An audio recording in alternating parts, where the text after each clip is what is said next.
voice in the Indian literary scene, writer Raghu Karnad, son of internationally acclaimed Girish Karnad, brings an Indian perspective to World War II in his debut book. In conversation with him is retired Air Marshal Nanda Cariappa, discovering India's lost heroic memories of World War II. Over to you, sir.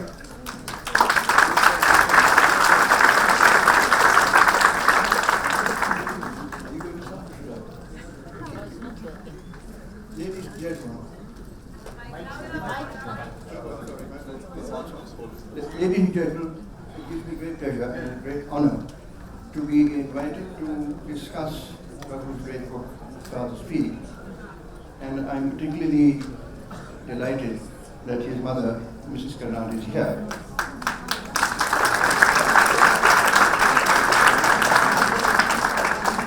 Before I proceed with quizzing and putting Raghu through an inquisition, I would like all of you to please join me, sit as you are, for a short period of silence in memory of that great thespian, great human being, Girish Karnad, who passed away not so long ago. We'll stand for this if you don't mind. 30 seconds in memory of a great human being, a great thespian, who left us all a short while ago. May his soul rest in peace.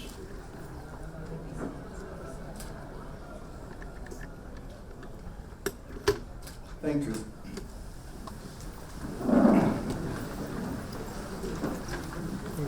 I've taken the liberty of having read Girish's book, Farthest Field, to say how delightful and a wonderful read it is.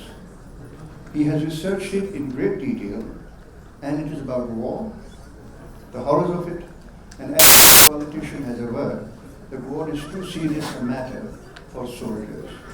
But that's probably because they never face the bullets, they don't lose the close skin, and it's not their blood which is on the battlefield. Some of the opinions of this book, who read this book, are truly and justifiably effusive about someone who is considered as one of India's most brilliant and talented writers. In fact, I will go to the extent of saying, and in fact I was talking a while ago, that he needs to perhaps change his profession to becoming, and I'm saying this seriously, a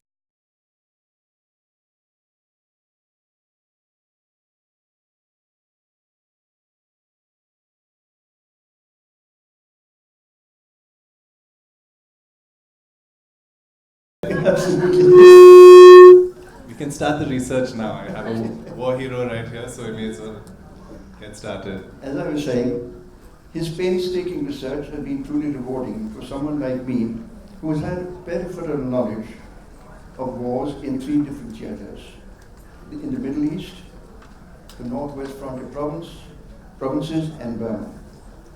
Sadly, man's inhumanity to fellow beings does not draw a line either in terms of religious or social background. There are no ethics in war. All one hears of is a bloodlust that transcends across the globe. I will digress here a little bit and inject a somewhat related issue concerning Raghu, if I may say, his magnum opus. Over the last 2 years, the world has been commemorating the end of the war to end all wars. I'm talking about the First Great War. Alas, that was not to be, and as time events have shown, it's still ongoing. Poignant poetry has been written, including at least 2 wonderful pieces by a great Nightingale of India, I think she was called that, Sarojini Naidu. I had done some reading up about World War I for an event at Mangalore. However, it has been a revelation about, if I might say, my love affair with that wonderful community, the Basis. I mention this today for 2 reasons. One is that Raghu's mother, Saraswati, and I belong to the same clan. And secondly, and because of her, and hence Raghu's Parsi connection, and he makes some very interesting characterization, which you will find in the book, and if I may quote. Sorry. Okay. Parsis are pale as scalps, mad as hoots, noses like commas on a page, devoutly civilized, consummately lawful, and from my fairly close association with them in the Air Force, with the most colorful vocabulary when it comes to either abuse of epithets or terms of endearment, all in one. Many of their jokes would make a sailor blush. And on a more sublime note, however, their credo is good thoughts, good words, and good deeds. And if you may permit, I would like to describe the other half of his forefathers. And I'm quoting Raghu again, and whether he gets any brickbats for this, I don't know. Korwa, the arrogant tribe from the densely timbered, isolated hills northeast of Malabar, considered by their neighbors as dagger-bearing, bow-spearing, maiden-stealing predators, worshippers of rifles and ancestors. Also, and apart from their unparalleled philanthropy, little known of their military reputation in World War I.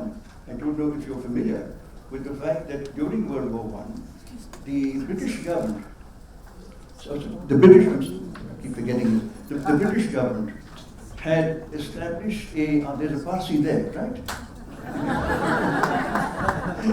British government had established a battalion in Bombay comprised entirely and only of Parsi troops.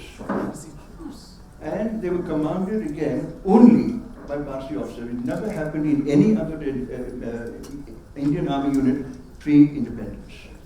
And to the extent they lost about 50 odd troops, and a memorial has been erected in a Parsi colony in Bombay. And I don't know how many people are aware of this particular landmark in terms of Parsi soldiering. The first two distinguished service orders of the First World War were won by two Parsi doctors. And in 1965 war, Colonel Tarapur was awarded the Paramveer Chakra, which is equivalent to the British Victoria Cross. The Parsis have, to buttress their military reputation, this tiny community has given our armed forces 2 air chiefs, 1 army chief, 1 navy chief, and of course the inimitable Field Marshal Sam Manekshaw. Having said my bit, I now ask Raghu to tell us about how he came to write this wonderful book, and found to be, as I say, unputdownable, because of being able to empathize with the characters and essentially the profession of arms as a serviceman and as a pilot.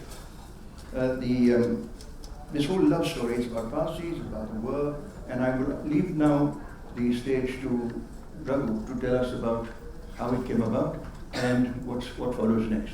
Thank you so much. And before I start talking about the book, please allow me to say that the honor is all mine to be over here with you. I've spoken about the book at many events in many different parts of the world, but I'm so glad to be in Mysore for various reasons and profoundly honored to be speaking about it to you, sir, as a serviceman and as someone who has seen a variety of experiences, including being a prisoner of war in the service of India's defense.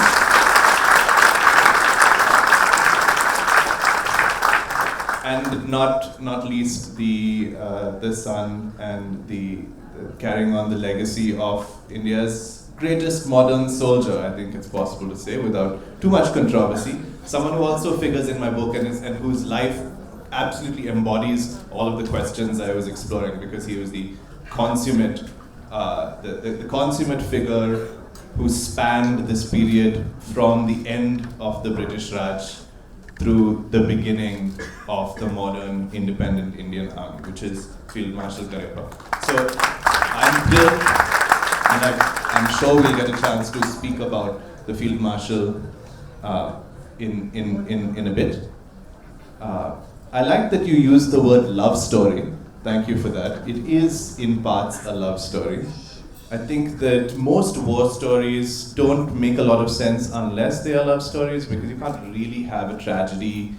You can't there isn't much to experience of tragedy or loss unless there is unless there's love that precedes it, or is waiting in the background that actually turns loss into tragedy. And that's essentially what happens in this book as well. This is a book about my my maternal grandparents, my maternal grandmother's family and her generation growing up in Madras. Now, the thing is, it was a bit of a mystery to me too. Just like this Parsi memorial that's sitting in a bag somewhere unknown, all of the memories, all of the family's stories that were related to my grandmother's brother, her husband, her brother-in-law were almost completely lost. At least I had never heard them. One day, a few years ago, while I was talking to my mother on the phone, she mentioned a man named Bobby.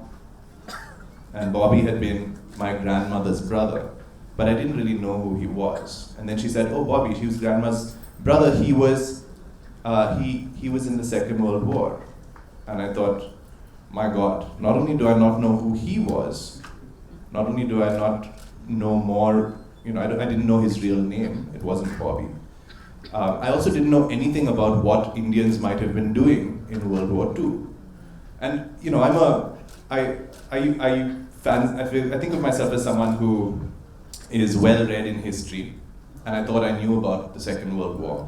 And I'm a journalist, and I also think of myself as someone who understands Indian, the story of India in the 20th century. And yet somehow it had never occurred to me that the overlap between Indian history and World War II history could be a really enormous chapter that somehow lost from view or kept out of view for us.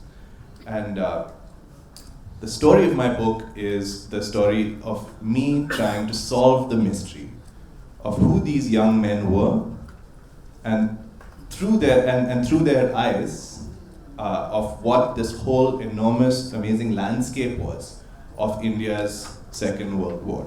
And to bring it home and to really kind of appreciate what is India's World War II. It sounds like another chapter in a Ram Guha book, which is now every chapter in a Ram Guha book is worth a few books in itself. But it may sound like a fairly minor episode. But I want you to think about other countries and what their World War II experience or legacy has meant for them, whether it's the United States, whether it's England or the United Kingdom, or any of the countries that were participants, the European countries. For most of these places, their literature and their movie making has just drawn continuously on their Second World War experience to create some of their greatest kind of artistic contributions. And if you think about modern American literature or modern British literature, if you think about Catch-22 and The English Patient, and Norman Mailer, I could just keep on going. The films and books that those countries have built out of their World War II legacy are some of their greatest classics. And India was fighting World War II longer than the United States by quite a while. And what the Indian army and what Indian soldiers and their families experienced was as large, if not larger, than at least what the United States experienced in World War II. I'm going to go out on a limb and say that. So that's the size of the legacy that we have to recover if we can go back and get it. That's what kind of opened out in front of my eyes once I just sort of pushed open the door on the question of what is this war that my family was apparently involved in. And it's especially interesting to be, as I assume most of us are in this room, to be South Indian and to ask this question. Because, at least for me, and it shouldn't be this way since part of my family, the Kodava side of my family belongs to, to the Kodandera clan, and the Kodandera clan includes the Air Marshal and his father, the Field Marshal. So there's a great kind of military tradition and in that family. But still, to me, to be South Indian meant that there's no real modern military tradition or kind of legacy. You just associate all of the soldiering with the Punjabis and the Sikhs and the Rajputs and all of those communities that still have battalions named after them and are still kind of the most visible in Indian soldiering. Raghu, if I might interject Yes, here, when Raghu talks about what were known as so-called military classes who joined the fighting army, what you have forgotten to mention is that the brains of the army in terms of the technical services, whether engineers, signals, electronics, most of them were from South India. From whether they were Tamilian, Telugu, Malayali, Kannadigas, but most of the brains, in a similar pattern, or if I can use the word, are how the Bangladeshis, the Bengalis were, the Bangladeshis, they served in the Pakistan Armed Forces. They were considered destroyed at the time of the Bangladesh War, and all of them, almost to the last man, decided to emigrate to their new homeland. And the moment they did that, the Pakistan Armed Forces, particularly the Air Force, came a proper in terms of maintenance of their aircraft. So there was this intellectual capability. The Bengalis were never considered a militant. World War II is significant in this context. Why is it more significant to us? Is because something happened at the beginning. Okay, so Field Marshal Cariappa is the very first mover in a process that would end up becoming, that would form the modern Indian Army, the Indian Army that sort of serves the country today. And that is, he became an officer, right?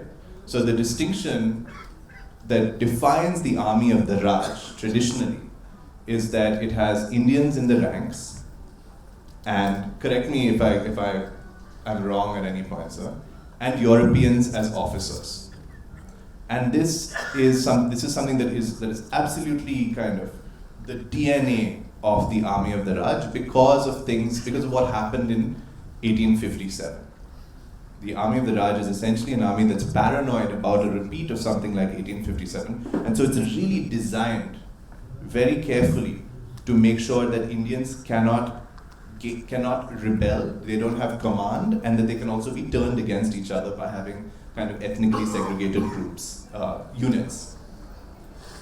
But because of political pressure, because of the kind of political work, the early political work of the Congress Party in the 20th century, the British begin to induct very few and very select Indians as officers, beginning around the time of the end of the First World War.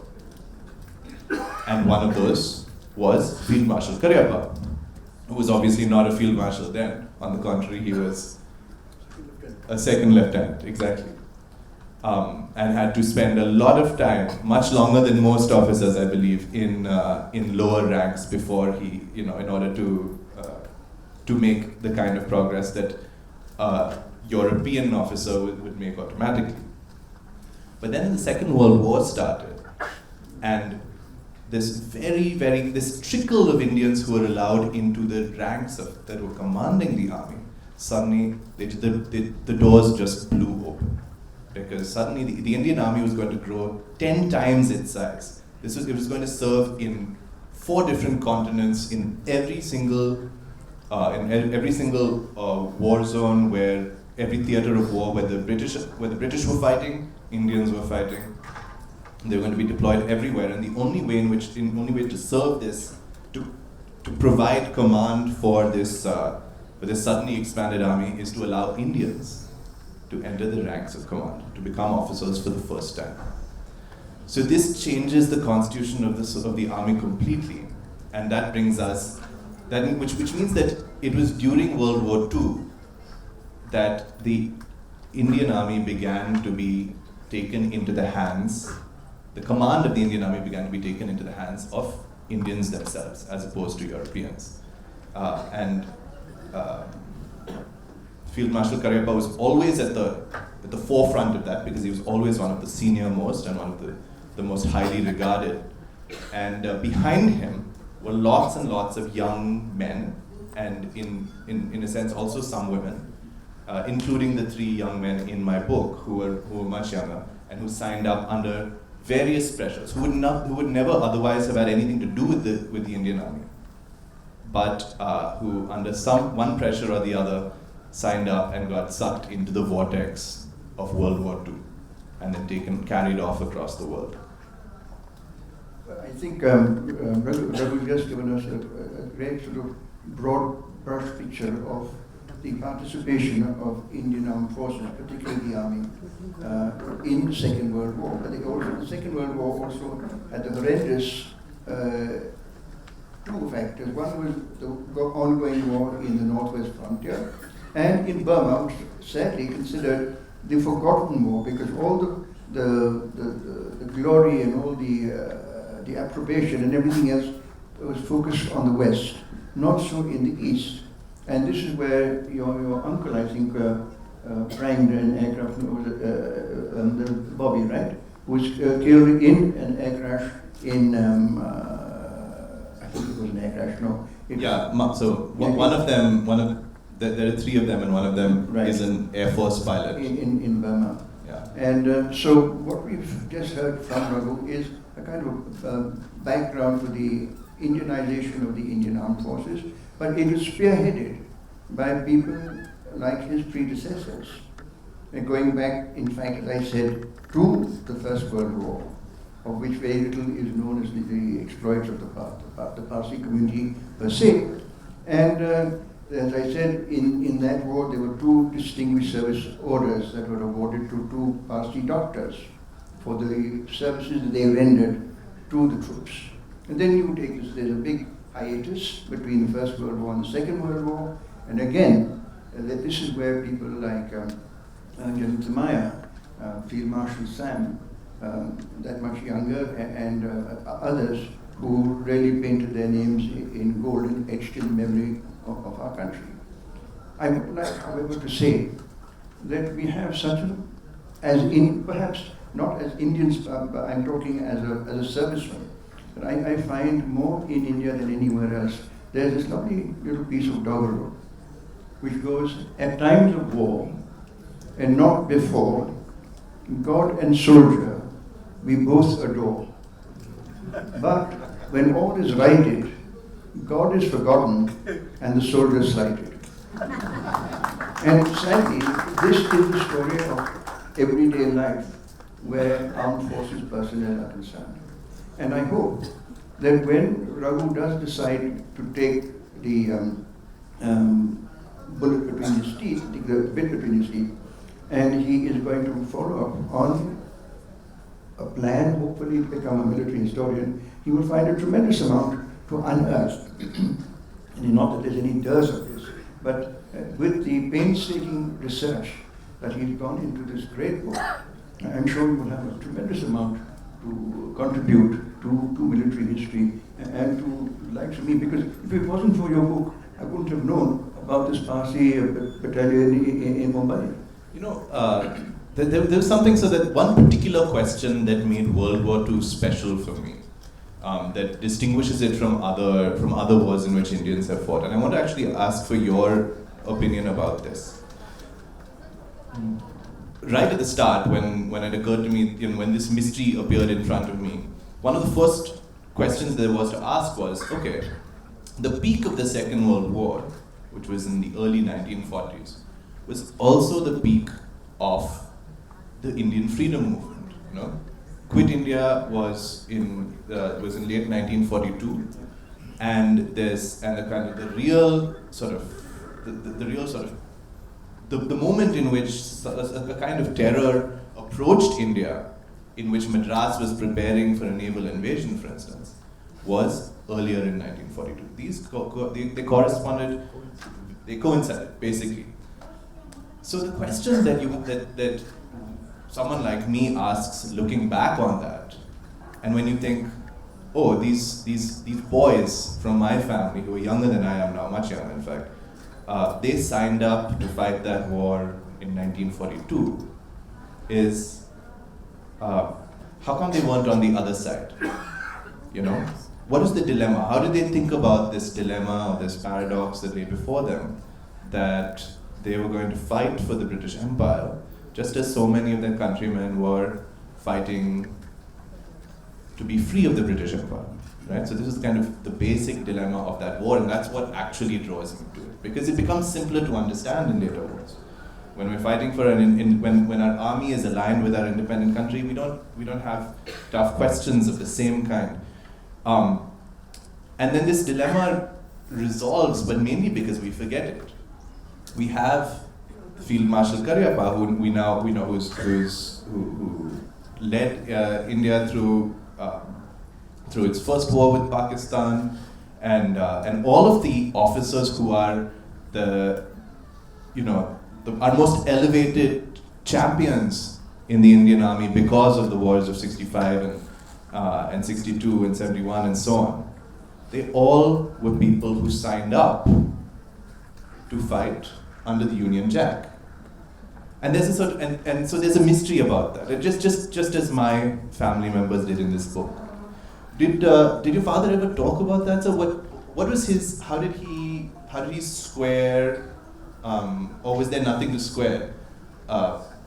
The fact that he was a genuine patriot to India of the most genuine order, but that his service had begun at a point when the Indian Army was a colonial army. Well, I'd like to sort of, as a prelude to the question that Raghu just asked. First of all, this is not about my father, it's about his book. So we need to get that priority right. He's in the book. I could read a passage about it. No, not so. And therefore, I would not like for a moment to steal thunder talking about what my father did or achieved in his lifetime, and so that it detracts from this great piece of literary work that we have presented. And whether you have a military bent of mind or not, whether you look upon it, whether we're all Indian, and I keep saying this, however, that I think the last bastion of integrity in our country are the armed forces. Otherwise, it's all a question of I, me, and myself, and nothing else matters. So this is how it was with this Parsi family, who, if I'm not wrong, originated in Calicut. And then they came into Chennai. His grandmother and grandfather both became doctors, and grandfather was in the northwest frontier. And it's all there, so lucidly described in this book. And I would reiterate a request that two of them, in fact. First of all, is it does his coffers a lot of good if you buy the book.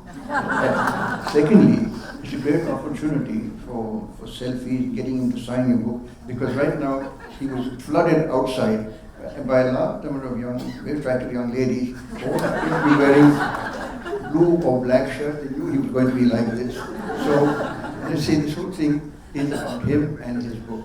And therefore, I would ask that we leave my father out of it. We leave those soldiers, sailors, airmen, and indeed women who were part of the Second World War. And now, unfortunately, more and more women are coming into the armed forces, and it's great for us. I think they're doing the armed forces a great deal of good. We need them. They are reliable.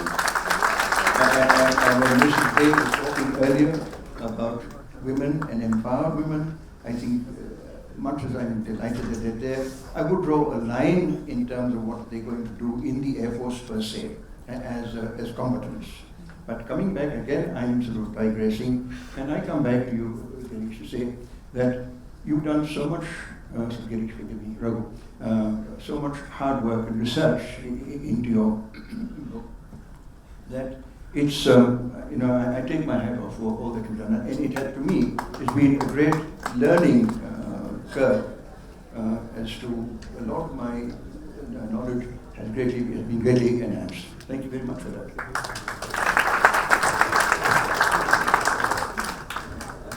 Are we going to?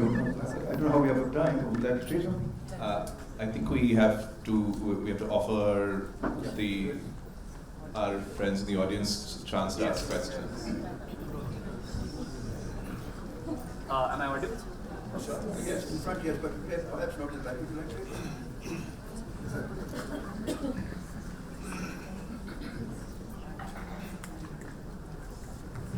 A very good afternoon to both of you. So my question here is to basically Raghu Karnad. I'm someone who's interested in reading about First World War and India's participation in that. My BA project was based on the entire participation of India.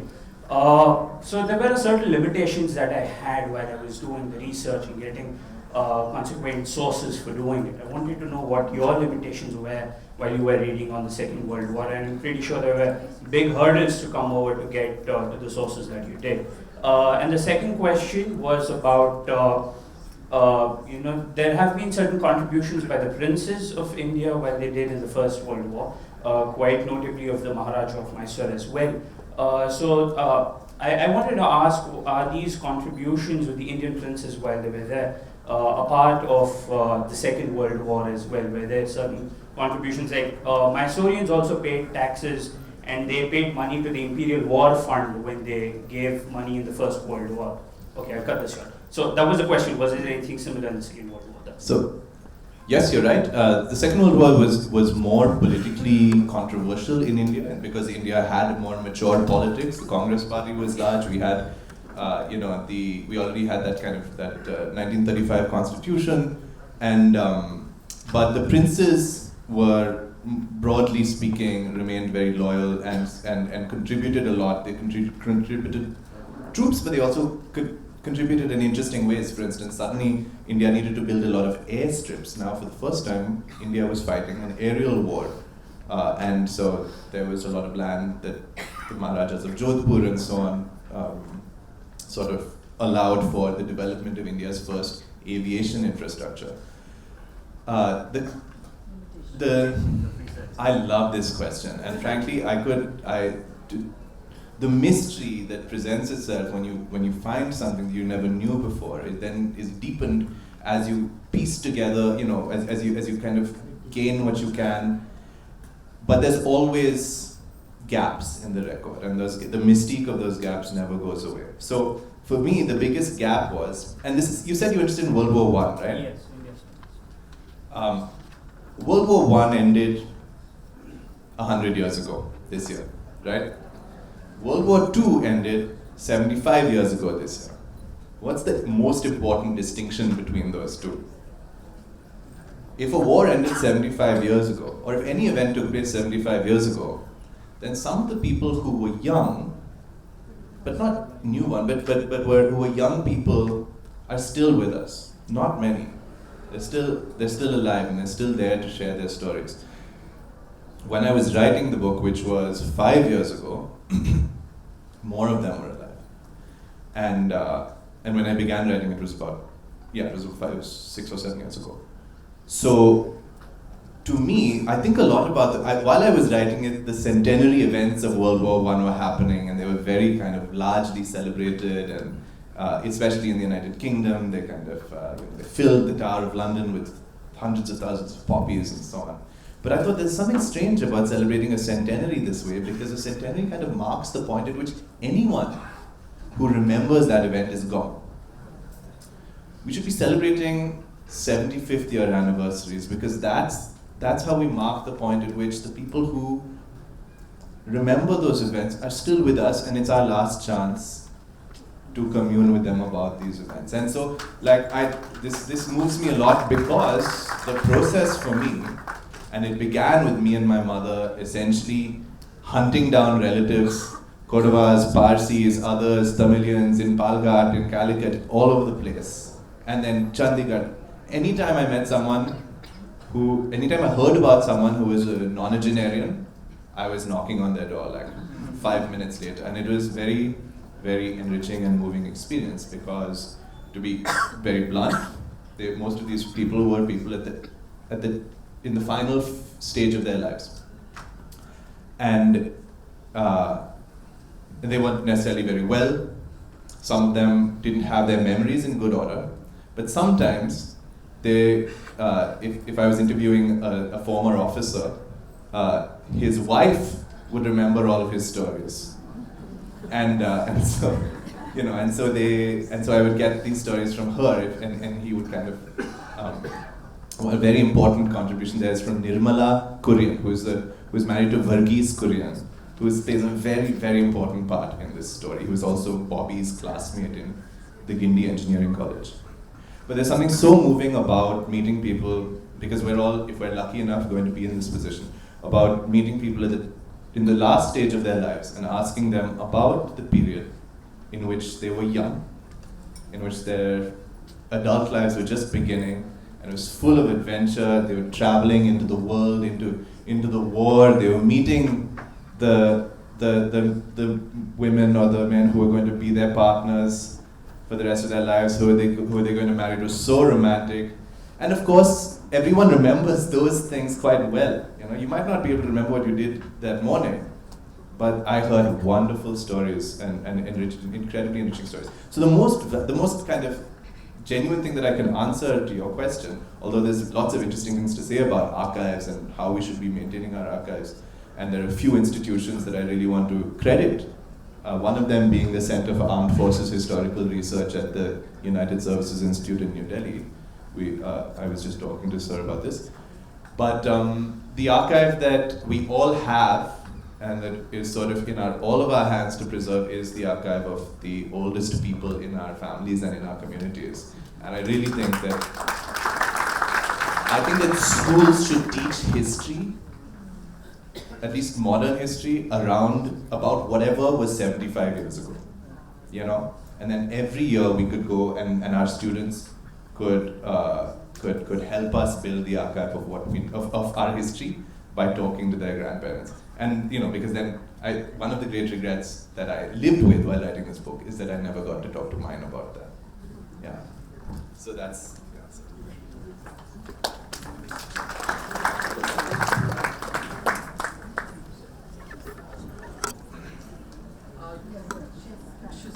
May I?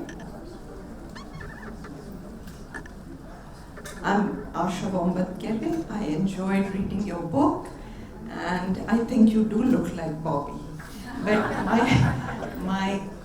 you said something about why USA and UK and so many European countries celebrate the Second World War.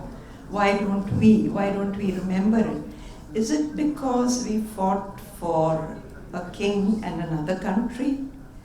Or is it something in our psyche which prevents us from really celebrating wars? Is it because, like you said, we had that dichotomy about whether we were fighting for our own country or fighting for the colonial powers under which we were suffering? Or is it something in the Indian psyche which doesn't give so much importance to that kind of history? What's your take on that? So that's the answer to that is in a sense, my book is one way of answering that question. But also, so nice to meet you. I believe that Asha Bombatkere is married to Lieutenant General Sudhir Bombatkere. Sorry, Major General. Another retired officer who I admire very highly. So part of the answer to this is inscribed in the center of Delhi, where India Gate dominates the entire city, our national capital. And it's a memorial to Indians who fought in World War I and in the Afghan wars before that, right? So it's very visible. But more Indians fought in the Second World War, and there's no memorial to that. Now that we have a national war memorial which begins to commemorate soldiers, starting with the war of 1947, we have World War I and the Afghan wars, and then this kind of silence, and now 47 onwards. So World War II has a special, it's not just that we were fighting for the British, or that we were fighting for the British Empire. It's that it has a especially awkward place in our national biography, or our national autobiography. And it has to do with the timing. It has to do with the fact that 2 years, to the date, because the Japanese surrender was signed on August 15th, 1945. 2 years later, India was free, the British Empire was gone. India and Pakistan were now two different countries. The army was cleaved apart as well. The timing of that war meant that it was particularly hard to carry to carry those stories into our new national story, and that what we would tell instead when we tell the story of the 1940s, that we would just tell the story of basically the Congress movement and the INA, which is another wonderful kind of development, which is an offshoot of the Indian Army, because all of the original members of the INA were Indian Army soldiers. So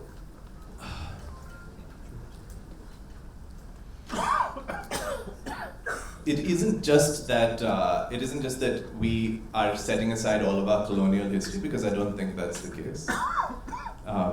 It's that the proximity made it necessary to forget. But that proximity also tells you something, which is that the Second World War was an absolutely crucial part of the reason India became independent when it did.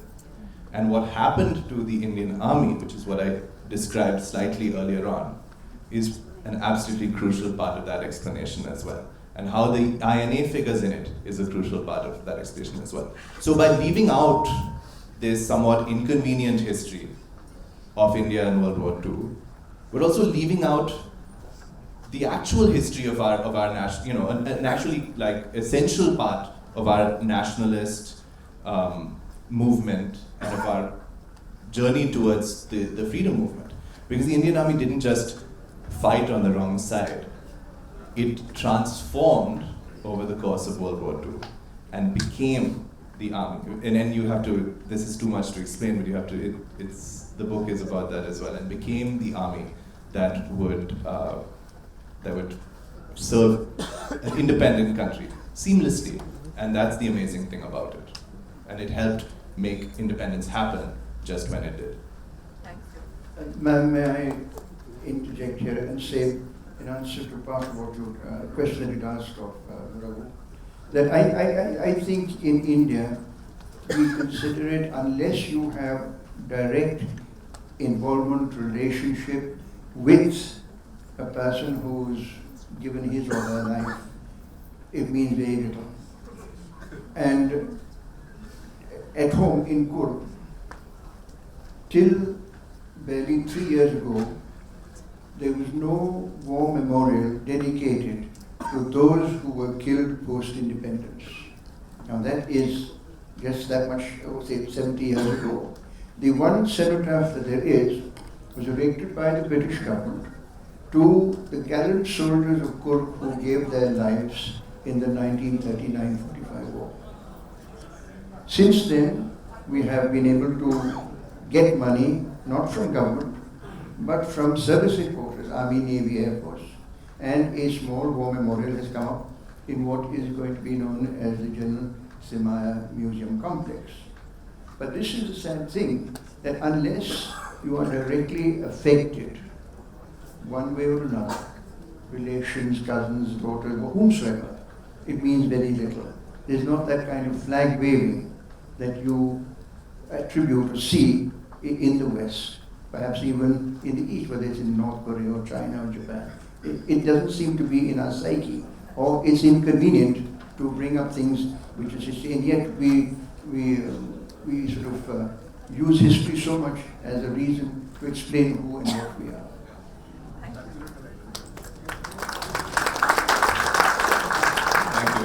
we are over time.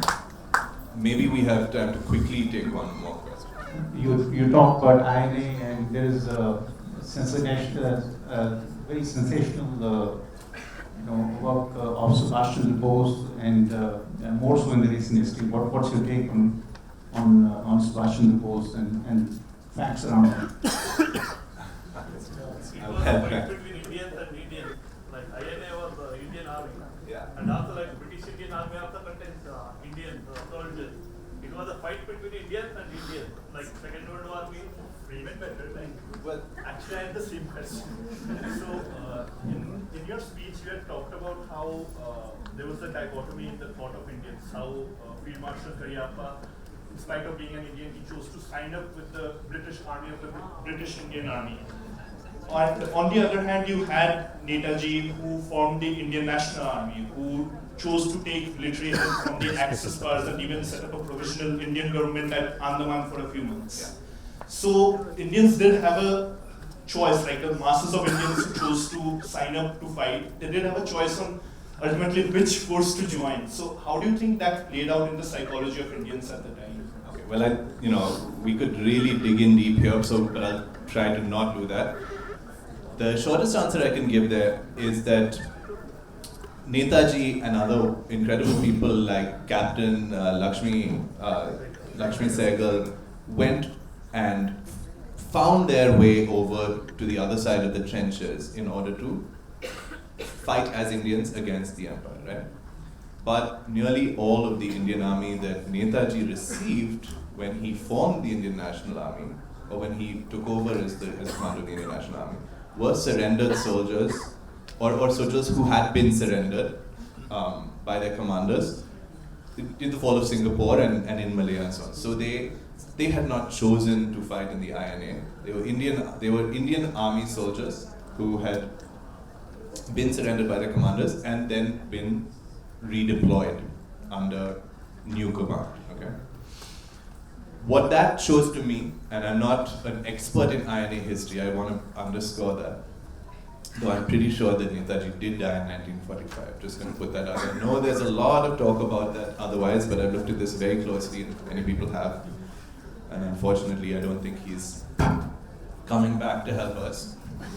But what that means to me is that the divide and the dilemma between loyalty and liberty, or between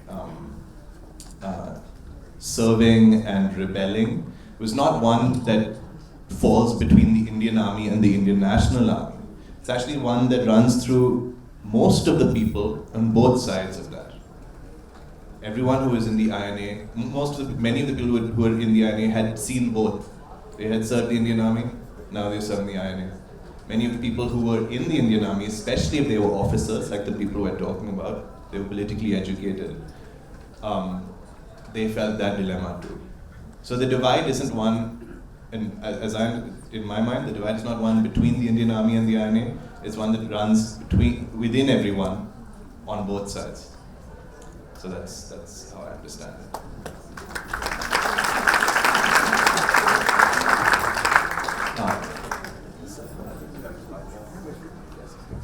Well, we've just had a great exposition, if I might say, by Raghu on his wonderful book.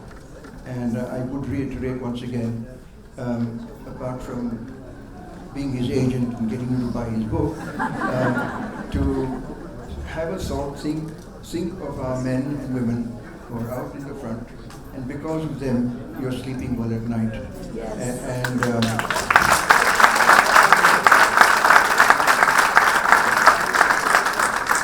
May God bless them and help in keeping our country and our borders safe. God bless them all. God bless you.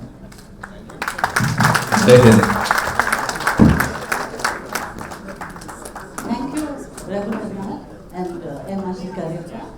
You have really enlightened us, and you made us proud of our country.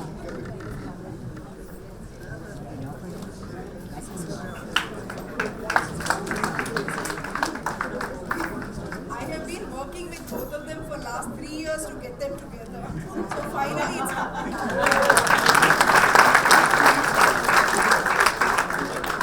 Thank you all so much for being here. Really wonderful. Thank you.